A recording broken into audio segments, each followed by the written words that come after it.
Gulliver की यात्राएं। Lilliput द्वीप। लेम्युएल गुलिवर का जन्म इंग्लैंड के नॉटिंघमशायर नगर में हुआ था। उसके माता पिता एक सामान्य परिवार से थे। उसे पाकर वो बहुत खुश हुए। गुलिवर के माता पिता चाहते थे कि वो एक सर्जन बने, जबकि गुलिवर अक्सर सपने देखता यात्राएं करने और सागर की खोज करने के। काश मैं यात्रा कर सकता समुद्र पार की और ऐसे क्षेत्रों की खोज करता जहाँ पहले कोई न गया हो। यात्राओं के लिए सही मार्गदर्शन के अभाव में गुलिवर ने अपने माता पिता की सलाह ली और वो एक सर्जन बन गया। वो इंग्लैंड के सबसे बढ़िया डॉक्टरों में से एक था। वो अपने मरीजों का बहुत दिल से ख्याल रखता। फिर भी गुलिवर का हृदय और आत्मा हमेशा समुद्र पर ही केंद्रित रहते। वो अक्सर ये सोचता कि क्या कभी वो उन चमचमाती लहरों पर नाव की यात्रा कर सकेगा। साल गुजर गए। गुलिवर अब विवाहित था और उसके 2 बच्चे थे। वो एक बहुत ही प्यार करने वाला पिता और ख्याल करने वाला पति था, पर वो अपने सपने को जीने को तरसता रहता। मेरे प्रिय, क्या बात है? तुम उदास क्यों हो? मुझे एक जहाज पर कप्तानी की नौकरी मिली है। मैं ये नौकरी लेना चाहता हूँ, पर मुझे तुम्हारी और बच्चों की चिंता होती है।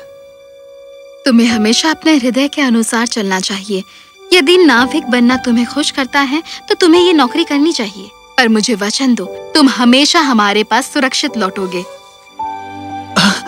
धन्यवाद प्रिय। गुलिवर ने अपने परिवार को अलविदा कहा और दक्षिणी सागर की ओर जहाज से निकल पड़ा। उसे महसूस हुआ कि वो संसार का सबसे प्रसन्न व्यक्ति है, पर वो बिल्कुल अनजान था उन चुनौतियों से जो आगे आने वाली थीं। उस रात एक तूफान सागर में उमड़ा, मानो गुस्से में सागर का पानी उछल पड़ा हो और लहरें जहाज से जोर जोर से टकराने लगी। जल्दी ही वो जहाज पूरी तरह नष्ट हो गया और डूब गया। गुलिवर खुद को बचाने के लिए जितना संभव हो सका तैरा, जबकि वो सोच रहा था कि ये उसके जीवन का अंत है। एक बड़ी लहर ने उसे और ज्यादा गहरे समुद्र में धकेल दिया। सौभाग्य से ये गुलिवर के लिए अंत नहीं था। वो बहकर एक द्वीप के तट पर जा लगा। वो गहरी नींद में सोया था। जब उसने अपनी आंखें खोली तो उसे अपनी पीठ पर कुछ महसूस हुआ, पर वो बहुत थक गया और जाग नहीं पाया। कुछ समय गुजरा और अंत में गुलिवर जाग उठा। मैं कितना थक गया हूँ। ये क्या? मैं इस रेत में क्यों बंधा हुआ हूँ? ओह, मेरे बाल! जब उसने नीचे देखा तो वो एक छोटे से मनुष्य को देखकर अवाक रह गया, जो गुलिवर की सबसे छोटी उंगली जितना बड़ा था। वो उसके चेहरे की तरफ चलने लगा। गुलिवर असमंजस में पड़ गया। क्या मैं मर गया हूँ? स्वर्ग के लोग इतने छोटे क्यों हैं? दानव, तुम यहाँ हमारे लिलीपुटियन द्वीप पर क्या कर रहे हो? क्या तुम यहाँ हमें खाने के लिए आए हो? क्या? नहीं। तो क्या तुम यहाँ हमारा द्वीप छीनने आए हो? कौन सा द्वीप? लिलीपुटियन का द्वीप। रुको, मैं पहले ही तुम्हें बता चुका हूँ। क्या तुम्हें ब्लफ्यूज क्यों ने भेजा है? क्या? कू?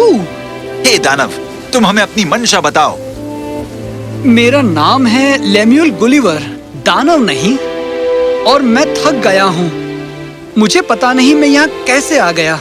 मुझे इतना याद है कि मैं दक्षिण सागर के एक जहाज में था जो तबाह हो गया और डूब गया। वो सिपाही जान गया कि गुलिवर झूठ नहीं बोल रहा। हम इस दानव गुलिवर को शहर ले जाएंगे और उसके भाग्य का निर्णय राजा को ही करने दो। 300 घोड़े मंगवाए गए उस विशाल रथ को खींचने के लिए जिसे लिलीपुटियन ने बनाया गुलिवर को वहाँ से ले जाने के लिए। गुलिवर को शहर से घुमाते हुए ले जाया गया। उसे अभी भी अपनी आंखों पर विश्वास नहीं हो रहा था। क्या सच में ये लिलीपुट का द्वीप है?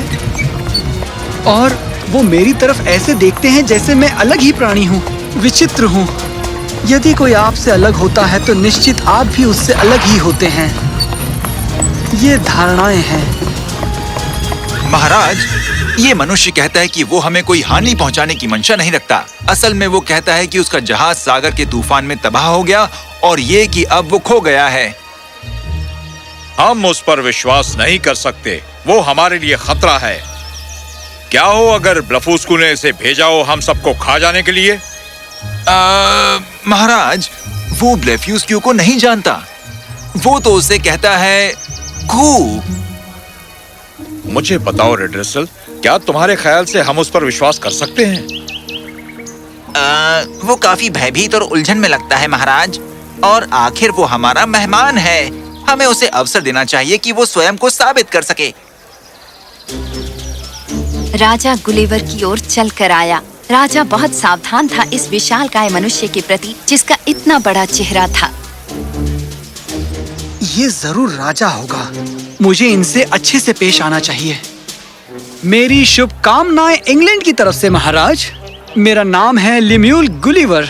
मैं बहुत दूर दराज के देशों में जा चुका हूँ महाराज, पर निश्चय ही आपका राज्य सबसे खूबसूरत द्वीप है जिस पर मैंने पहली बार कदम रखे हैं।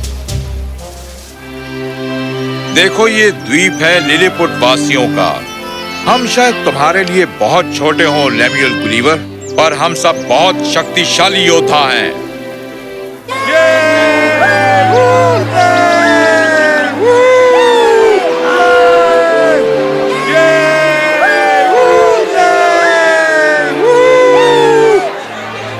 निश्चय ही मुझे इससे संदेह नहीं है महाराज।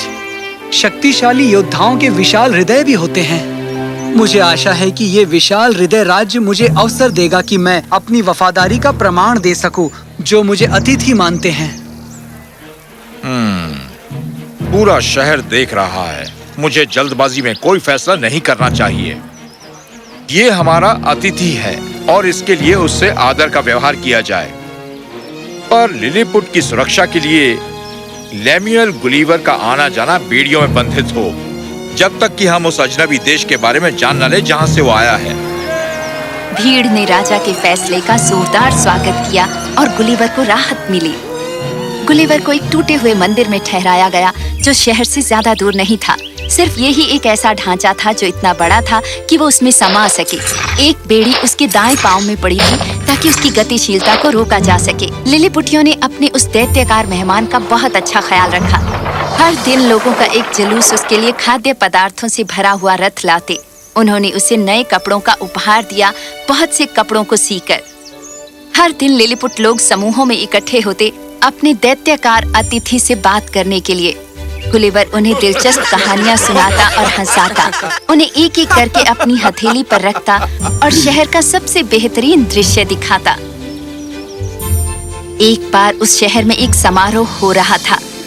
लिलीपुट लोग एक के बाद एक रस्सी के ऊपर चल रहे थे जो कसकर जमीन के ऊपर बंधी थी। वे भयभीत लग रहे थे। गुलिवर असमंजस में पड़ गया।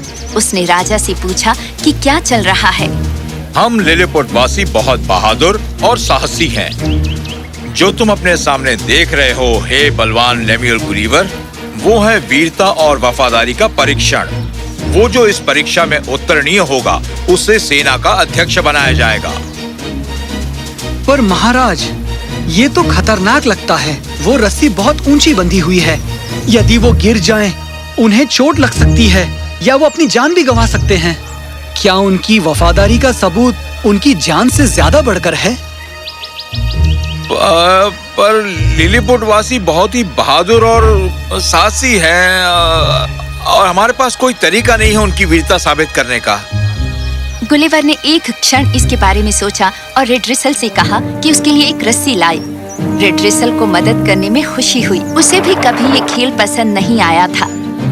गुलिवर ने तब उस रस्सी को कई टुकड़ों में काट दिया और उससे एक सुरक्षा का जाल बनाया। फिर उसने जाल को उस कसी हुई रस्सी के नीचे बांध दिया। लो, ये हो गया। अब लिलीपुट लोग बिना अपनी जान को जोखिम में डाले इस खेल में शामिल हो सकते हैं और राज्य को उनका सेनाध्यक्ष भी मिल सके। गुलिवर के इस आविष्कार का भीड़ ने तालियां बजाकर स्वागत किया। इनाम के रूप में राजा ने गुलिवर के पांव की बेड़ियां हटा दी। गुलिवर अब आजाद था उस द्वीप में घूमने को। वो बहुत खुश था। जैसे जैसे समय बीतता गया, गुलिवर ने लिलीपुट लोगों का दिल जीत लिया। राजा अब अपने राजकाज के मसलों पर उससे विचार विमर्श करता। गुलिवर ने शत्रु द्वीप ब्लफुस्कू के बारे में भी जाना। लिलीपुट और ब्लफुस्कू सालों से शत्रु थे। गुलिवर ने सारी कहानियां बहुत दिलचस्पी से सुनी। एक दिन गुलिवर को महल में तुरंत बुलाया गया। गुलिवर, तुम्हें हमारी सहायता करनी होगी। ब्लफूस को हम पर आक्रमण कर रहा है और वो भी अभी। गुलिवर तुरंत तट की तरफ गया और उसने देखा कि एक जहाजों का बेड़ा लिलीपुट की तरफ आ रहा है। इन जहाजों पर हथियार लगे थे। ये एक आक्रमण था। वो जहाज की तरफ एक रस्सी द्वारा चलकर गया। ब्लफुस्कू के लोग गुलिवर को देखकर अवाक रह गए। वो क्या है? वो इतना बड़ा कैसे है? आक्रमण! बंद करो ये काम नहीं कर रहा है। पीछे हटो, पीछे हटो। गुलिवर ने सभी जहाजों को रस्सी से बांध दिया और एक बोरे की तरह उन्हें अपने कंधे पर लाद लिया। वो जहाजों को खींचकर लिलीपुट के तट तक घसीटता ले गया। एक बार फिर भीड़ ने गुलिवर का जबरदस्त स्वागत किया। उसने जानें बचाई थी। बहुत खूब लेम्युएल गुलिवर, पर तुम रुक क्यों गए? ब्लफुस्को के सारे जहाज यहाँ ले आओ ताकि भविष्य में उनके पास हमसे लड़ाई करने के लिए कोई सेना ना रहे। मुझे क्षमा करना महाराज, पर ये न्याय नहीं है। ब्लफुस्कू को शायद सेना की जरूरत पड़े दूसरे शत्रुओं से अपनी सुरक्षा करने के लिए। मैं वो सब जहाज ले आया हूँ जो वो उस युद्ध में लगे थे। बाकी के जहाज ब्लफुस्की के तट पर हैं। मैं उन्हें यहाँ घसीट कर नहीं ला सकता। राजा को गुलिवर पर क्रोध आ गया उसकी आज्ञा न मानने के लिए। कुछ दिन बीत गए और रीड्रिसल गुलिवर को ढूंढता हुआ आया। गुलिवर, मेरी बात सुनो। कहो रेड्रेसल, तुम फुसफुसा क्यों रहे हो? किसी को पता नहीं चलना चाहिए कि मैं यहाँ आया था। मैं आपको एक बहुत ही महत्वपूर्ण संदेश देने आया हूँ। मैंने राजा को सुना जब वो अपने मंत्रियों के साथ आपकी चर्चा कर रहा था। वो आपसे खुश नहीं हैं। पर क्यों? क्योंकि तुमने राजा की आज्ञा की अवहेलना की, उन सब जहाजों को घसीटकर ब्लेफुस्कू से बाहर न लाते हुए। सुनो गुलिवर, तुम्हें तुरंत लिलीपुट से निकल जाना चाहिए। ये द्वीप अब तुम्हारे लिए सुरक्षित नहीं है। पर मैं कहाँ जाऊंगा? शायद ब्लेफुस्कू। मैंने पकड़े गए जहाजों के एक कमांडर को ये कहते सुना। उसने कहा कि वो ब्लेफुस्कू के राजा को ये लिखेगा तुम्हारी नैतिकता की प्रशंसा करते हुए। तुम उनसे मांग सकते हो कि तुम्हारी सुरक्षा वापसी के लिए एक नाव बनाए। वो अभी भी हमारे शत्रु हैं, पर तुम मेरे मित्र हो और मैं तुम्हारे बारे में चिंतित हूँ। धन्यवाद रेड्रेसल, फिर मुझे तुरंत ही जाना चाहिए। मैं हमेशा तुम्हें याद रखूंगा मेरे नन्हे दोस्त। मैं भी तुम्हें याद रखूंगा हे रहम दिल दानव गुलिवर। गुलिवर तुरंत ब्लफुस्कू के लिए निकल पड़ा। वो कमर तक गहरे पानी में चला और ब्लफुस्कू के तट पर पहुंचा। उसने देखा कि राजा तट पर खड़ा है अपनी पूरी सेना के साथ। उन्होंने जरूर मुझे आते हुए देख लिया होगा। उन्होंने मुझ पर आक्रमण क्यों नहीं किया? महाराज, मैं यहाँ लड़ने नहीं आया हूँ। मैं हूँ लेम्युएल गुलिवर और मैं यहाँ आपकी सहायता मांगने आया हूँ। बेशक, तुमने हमारे जहाजों और हमारे आदमियों को बचाया। मुझे तुम्हारा धन्यवाद देना चाहिए गुलिवर। मैं तुम्हें इस नाम से बुला सकता हूँ ना? मैं आपकी सेवा में हूँ महाराज। गुलिवर के रहने का इंतजाम किया जाए। अगले दिन गुलिवर ब्लफुस्कू के तट पर खड़ा था। अचानक उसने पानी में कुछ तैरता देखा। क्या वो एक नाव है? वो तुरंत राजा के पास गया। राजा ने तुरंत अपने कमांडर को आज्ञा दी कि दर्जनों नावें भेजे और उस बहती हुई नाव को घसीटकर तट पर लाए। और फिर उसने अपने आदमियों को गुलिवर की दोबारा नाव बनाने में मदद करने को कहा और हर मदद का वादा किया। गुलिवर बहुत खुश था। वो अब अपने परिवार के पास घर जा सकता था। उन्हें 1 हफ्ता लगा उस नाव को दोबारा बनाने में। वो नाव मजबूत थी और गुलिवर के लिए बड़ी थी। राजा की आज्ञा पर ब्लफुस्कू के लोगों ने नाव को पर्याप्त पानी, फलों और जानवरों से भर दिया यात्रा के लिए। मैं आपकी विनम्रता कभी नहीं भूलूंगा महाराज। तुम एक बलशाली नौजवान हो गुलिवर। हम भी तुम्हें कभी नहीं भूल पाएंगे। तुम्हारी यात्रा शुभ हो मेरे दोस्त। गुलिवर ने ब्लफुस्कू वासियों से विदा ली। अब उसके पास अपने बच्चों के लिए बहुत अच्छी कहानियां थी। जब गुलिवर घर पहुंचा, उसने अपनी पत्नी और बच्चों को कसकर गले लगा लिया। गुलिवर नॉटिंघमशायर में पहुंचा 24 अप्रैल 1702 को।